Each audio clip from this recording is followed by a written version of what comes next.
हरि ओम तत्सत्। श्रीमते रामचंद्राय नमः। श्रीमते रामानंदाचार्याय नमः। श्रीमद्रूपदासाय नमः।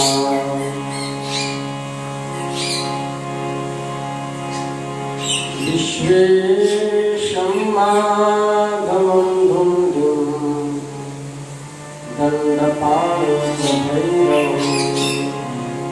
वन्दे काशीं गुहां गङ्गां भवानीं मणिकर्णिकाम्। श्रीराम जय राम जय जय राम। वृंदावन बिहारी लाल की जय। अनंत कोटि ब्रह्मांड नायक सर्वैश्वर्य परात्पर ब्रह्म भगवान श्री हरि की असीम अनुकंपा से हम आप सब इस दिव्य सत्संग मंडप में मनुष्य जन्म धारण करने का सर्वश्रेष्ठ साधन सत्संग नवम स्कंध के माध्यम से प्राप्त कर रहे हैं। श्रीमद्भागवत ग्रंथ के अंतर्गत वैवस्वत मनु के पुत्र राजा सुग्रीव की कथा से सत्संग लाभ हम लोगों को प्राप्त हो रहा है। राजा परीक्षित ने कहा,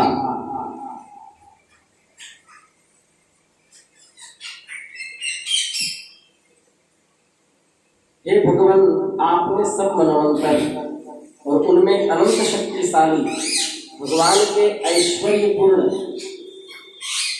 चरित्रों का वर्णन किया और मैंने उनका श्रवण भी किया। आपने कहा कि पिछले कल्प के अंत में द्रविड़ देश के स्वामी सम्राट राजर्षि सत्यव्रत ने भगवत सेवा से ज्ञान प्राप्त किया और वही आगे चल करके वैवस्वत मनु हुए। आपने उनके इक्ष्वाकु आदि नरपति पुत्रों का भी वर्णन किया। अब कृपा करके उनके अलग अलग वंशों का वर्णन कीजिए। सुखदेव जी ने कहा, श्रूयतां मानवो वंशः। ऐसा लग रहा है निपुण जी में बैठे पक्षी चहचहा रहे हैं। ललित लवंग लता परिशीलन कोमल मलय समीरे।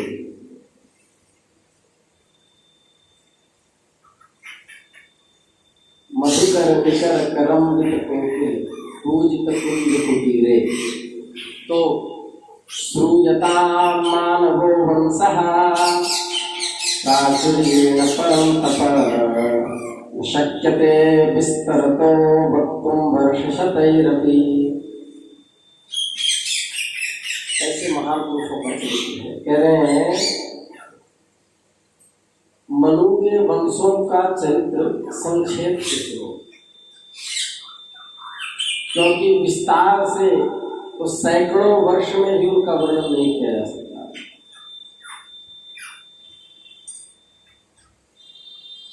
भक्त भक्ति भगवंत गुरु चतुर नाम वपुए। भक्त भगवत स्वरूप ही होते हैं और हरि अनंत, हरि कथा अनंता। इसी प्रकार से भक्त का भी चरित्र अनंत ही होता है, क्योंकि वो भगवान से जुड़ा होता है। विस्तार से तो सैकड़ों वर्ष में भी उनका वर्णन नहीं कर सकता। जो परम पुरुष परमात्मा छोटे बड़े सभी प्राणियों की आत्मा है, प्रलय के समय केवल वही थे। यह विश्व और जो भी कुछ अभी अवभाषित हो रहा है उस समय कुछ भी न था। उस समय उस विराट ब्रह्म के नाभि से एक स्वर्णमय कमल कोश प्रकट हुआ। उसी में चतुर्मुख ब्रह्मा जी का आविर्भाव हुआ। ब्रह्मा जी के मन से महर्षि मरीचि, मरीचि के पुत्र हुए कश्यप।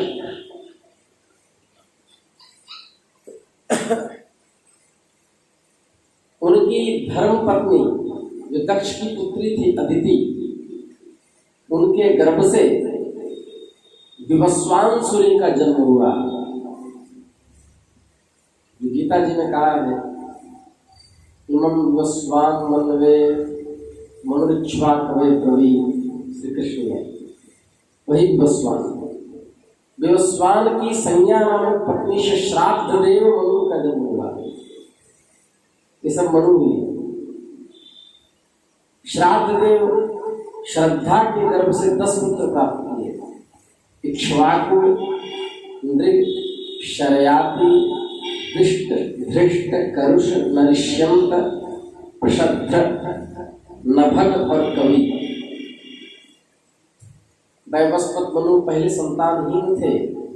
उस समय उन्होंने महर्षि वशिष्ठ के द्वारा संतान प्राप्ति के लिए मित्रा वरुण नामक यज्ञ करवाया। वैवस्वत मनु है, वही सत्यव्रत वैवस्वत मनु है, जहाँ मत्स्य रूप में भगवान प्रकट हुए थे। यज्ञ के आरंभ में केवल दूध पीकर रहने वाले वैवस्वत मनु की अर्धांगिनी श्रद्धा ने अपने होता के पास जाकर कान में कहा कि मुझे कन्या की प्राप्ति है। ध्यान से सुनो, महर्षि वशिष्ठ ने पुत्र का संकल्प किया है, वैवस्वत मनु ने पुत्र का संकल्प किया है।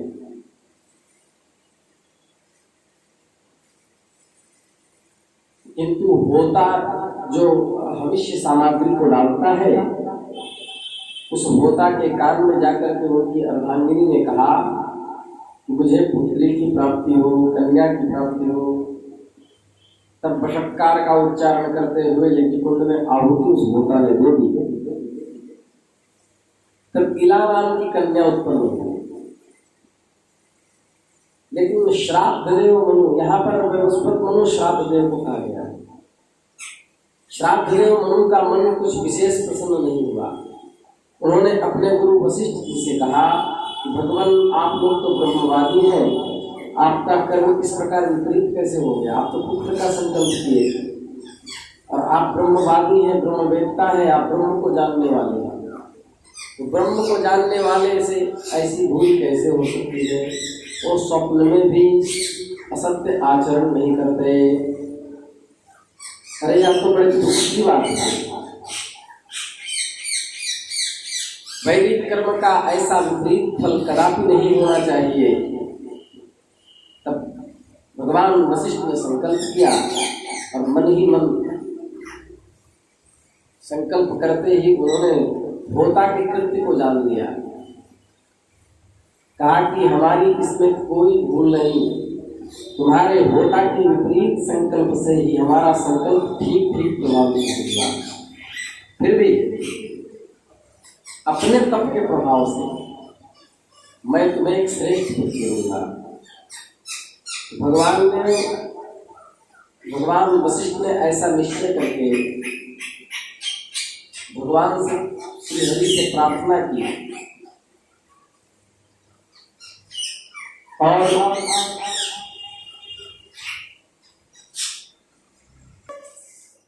कहा कि सर्वशक्तिमान भगवान श्री हरि ने जब दर्शन दिया, तब महर्षि वशिष्ठ ने कहा कि भगवान, मेरा संकल्प व्रत न हो जाए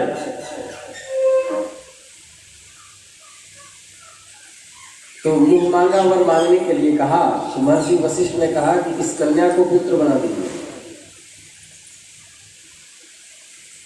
तो उसके प्रभाव से, सुवर के प्रभाव से कन्या, इला नाम की कन्या सुद्युम्न नामक श्रेष्ठ पुत्र बन गए। लिंग परिवर्तन हो गया। महाराज, एक बार राजा सुद्युम्न शिकार खेलने के लिए सिंधु देश घोड़े पर सवार होकर, सिंधु देशस्थ घोड़े पर सवार होकर कुछ मंत्रियों के साथ वन में गए, कवच पहन करके एक हिरण का पीछा करते हुए बहुत दूर निकल गए और मेरू पर्वत की तलहटी के एक वन में चले गए। उन दिनों भगवान शंकर पार्वती के साथ वहीं क्रीड़ा कर रहे थे। वीरवर सुद्युम्न ने देखा कि मैं स्त्री हो गया हूं और जिस घोड़े पर बैठा हूं वो घोड़ी हो गई। सभी स्त्रीलिंग में अभाषित होने लगा। तब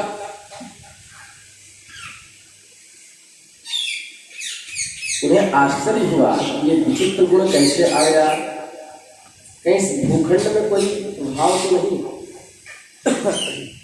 परीक्षित,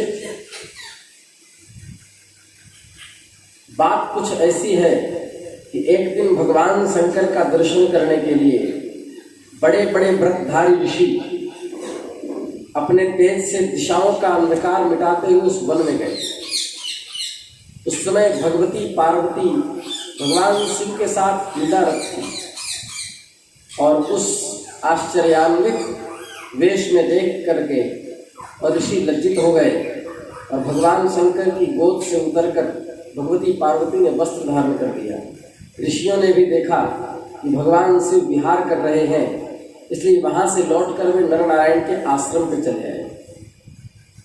तब भगवान शिव ने पार्वती जी को मनाने के लिए आशीर्वाद दिया कि मेरे सिवा जो भी पुरुष इस स्थान में प्रवेश करेगा वह स्त्री हो जाएगा। तभी से पुरुष उस स्थान में प्रवेश नहीं करते। अब सुद्युम्न स्त्री हो गए थे। उसी समय शक्तिशाली बुद्ध ने देखा कि मेरे आश्रम के पास ही बहुत सी स्त्रियों से घिरी हुई एक सुंदरी स्त्री विचर रही है। सैनिक भी स्त्री हो गए, उनके घोड़े भी घोड़ी में बदल गए। तब चंद्र कुमार बुद्ध ने उनके गर्भ से पुरुरवा नामक पुत्र प्राप्त किया। मनुपुत्र राजा सुद्युम्न स्त्री हो गए, ऐसा सुनते ही उन्होंने उस अवस्था में अपने कुल पुरोहित महर्षि वशिष्ठ का स्मरण किया। सुद्युम्न की यह दशा देखकर वशिष्ठ जी के हृदय में कृपावश अत्यंत पीड़ा हुई। उन्होंने शंकर भगवान की आराधना की तो भगवान ने कहा कि मेरी वाणी तो असत्य होगी नहीं, जो मैंने पार्वती को संकल्प दिया है, किंतु तुम्हारा यह यजमान 1 महीने तक पुरुष रहेगा, 1 महीने तक स्त्री।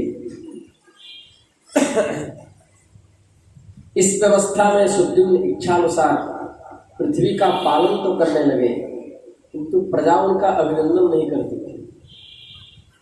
उनके 3 पुत्र हुए, उत्कल, गय और विमल। गय के बारे में ही पीछे आया है कि उन्होंने इतना यज्ञ किया कि पृथ्वी पर इतना यज्ञ किसी ने नहीं किया था। इतने दान दिए, यज्ञ में इतने दानादिक कर्म किए, इतना दान आज तक किसी ने नहीं किया। इतने धन एक एक ब्राह्मण को दे दिए गए कि ले न जा सके। कुछ को पहाड़ में फेंक दिया, कुछ को इधर फेंक दिया, कुछ को उधर फेंक दिया। उनका मन भर गया, वो पूरा धन ले भी नहीं जा सके। आधुनिक भाषा में कहते हैं ट्रॉली भर भर के। सुखदेव जी कहते हैं इस प्रकार सुद्युम्न अपने पुत्र पुरुरवा, वही पुरुरवा जो बुद्ध के द्वारा प्राप्त हुआ था, पुरुरवा को सम्राट बना दिया और स्वयं तपस्या करने के लिए वन की यात्रा की। इस प्रकार सुद्युम्न तपस्या करने के लिए वन में चले गए। तब वैवस्वत मनु ने पुत्र की कामना से यमुना के तट पर 100 वर्ष तक तपस्या की फिर से। इसके बाद उन्होंने संतान के लिए सर्वशक्तिमान भगवान श्री की आराधना की और अपने ही समान 100 वर्षों में तप करने के बाद 10 पुत्र प्राप्त किए, जिनमें सबसे बड़े इक्ष्वाकु थे। उन मनुपुत्रों में से एक का नाम प्रसिद्ध था। गुरु वशिष्ठ जी ने उसे गायों की रक्षा में नियुक्त कर रखा था। वह रात्रि के समय वीरासन में बैठकर, जैसे हनुमान जी बैठते हैं, वीरासन में बैठ करके गायों की रक्षा करता।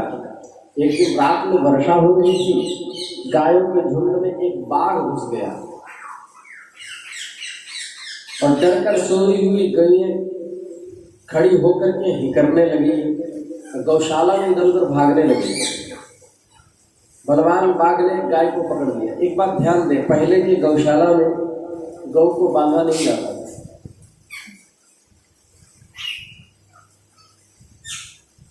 तब जिसको बाघ ने पकड़ा वह चिल्लाने लगी और करुण क्रंदन करने लगी। कुशब्द गाय के पास दौड़ आया और एक तो रात का समय, दूसरा घनघोर घटाओं से आच्छादित होने के कारण तारे भी नहीं दिखाई देते थे जिससे थोड़ी भी रोशनी प्राप्त हो। उसने हाथ में तलवार उठाकर अनजान में ही बड़े वेग से गाय का सिर काट दिया। तो समझ रहा था कि यही बाघ है। तलवार की नोक से बाघ की भी नाक, बाघ के एक कान कट गए। वह अत्यंत भयभीत होकर रास्ते में खून गिराता हुआ वहां से निकल भागा। शत्रु दमन प्रशब्द यह समझ गए कि बाघ मर गया, परंतु रात बीतने पर उसने देखा कि मैंने तो गाय को ही मार डाला। इससे उन्हें बड़ी पीड़ा हुई, रोने लगे। यद्यपि प्रशब्द ने जानबूझकर यह अपराध नहीं किया था, फिर भी कुल पुरोहित महर्षि वशिष्ठ ने श्राप दे दिया कि जाओ तुम इस कर्म से क्षत्रिय नहीं रहोगे, जाओ शूद्र हो जाओ। प्रशब्द ने अपने को दोषी मानते हुए गुरुदेव के ये साफ को अंजलि बांधकर स्वीकार कर लिया और इसके बाद मुनियों को प्रिय लगने वाले नैष्ठिक ब्रह्मचर्य व्रत को धारण कर लिया। आजीवन ब्रह्मचर्य का संकल्प कर लिया। जो कुछ दैववशात प्राप्त हो जाता उसी से अपना वह जीवन निर्वाह कर देता। तपस्वियों के वेश में रहने लगा। एक बार वन में आग लग गई। मननशील प्रशब्द ने अपनी इंद्रियों को अग्नि में भस्म कर परब्रह्म परमात्मा को प्राप्त कर लिया और शरीर का त्याग कर दिया। मनु का सबसे छोटा पुत्र था कवि। वह भी ईश्वरावस्था में ही वन को चला गया और परम पद को प्राप्त हो गया। मनुपुत्र करुष से कारुष नामक क्षत्रिय उत्पन्न हो गए। वे उत्तरापथ के रक्षक थे, ब्राह्मण भक्त थे। धृष्ट के हार्ष नामक क्षत्रिय हुए, हार्ष्ट। अंत में वे इस शरीर से ही ब्राह्मण बन गए। नृक का पुत्र हुआ सुमति, उनके पुत्र भूज्योति, भूज्योति के पुत्र वसु, वसु का पुत्र प्रतीक, प्रतीक का पुत्र ओघवान, ओघवान का पुत्र भी ओघवान ही था। उनके एक ओघोती नाम की कन्या भी थी जिसका विवाह सुदर्शन से हुआ। मनुपुत्र नरिष्यंत से चित्तसेन, उससे ऋक्ष, ऋक्ष से मीढवान, मीढवान से कुर्च और उससे इंद्रसेन की उत्पत्ति हुई। इंद्रसेन से विधिहोत्र, उनसे सत्यश्रवा, सत्यश्रवा से उरुश्रवा, उससे देवदत्त की उत्पत्ति हुई। वंश को सुनने से ही पुण्य प्राप्त होता है। देवदत्त के अग्निवैश्य नामक पुत्र हुए जो स्वयं अग्निदेव ही थे। आगे चलकर वे ही कालीन एवं महर्षि जाति कर्ण के नाम से विख्यात हुए। परीक्षित, ब्राह्मणों का अग्निवैश्यायन गोत्र उन्हीं से चला। इस प्रकार नैष्यंत के वंश का मैंने वर्णन किया। अब दिष्ट का वंश सुनो। दिष्ट के पुत्र का नाम नाभाग। किसी भी संप्रदाय में इतना विस्तार वंशावली कहीं का नहीं है। चाहे इस्लाम धर्मावलंबियों को ले लो, चाहे ईसाई धर्मावलंबियों को ले लो, चाहे जैन के तीर्थंकरों को ले लो, अधिक से अधिक इनका इतिहास 2000 वर्ष, 1000 वर्ष, इससे पहले इनका कोई अस्तित्व ही नहीं था। लेकिन हम लोगों के जो वंश के वर्णन जो शास्त्रों में है, लाखों नहीं, करोड़ों नहीं, अरबों नहीं, खरबों नहीं, अनंत अनादि काल से। इसलिए सनातन धर्म को सर्वश्रेष्ठ और सर्व प्राचीन धर्म माना जाता है। और संस्कृत भाषा को सबकी माता कहा जाता है। इससे पहले कोई भाषा ही नहीं थी। ये उर्दू, फारसी, हिंदी, अंग्रेजी ये सब बाद में पैदा हुआ। इसलिए नासा आदि ने जब खोज किया तो दूसरे दूसरे ब्रह्मांड में भी संस्कृत के चिन्ह पाए गए। दिष्ट के पुत्र का नाम नाभाग। नाभाग दो हुए हैं, ये नाभाग उन नाभाग से अलग है। और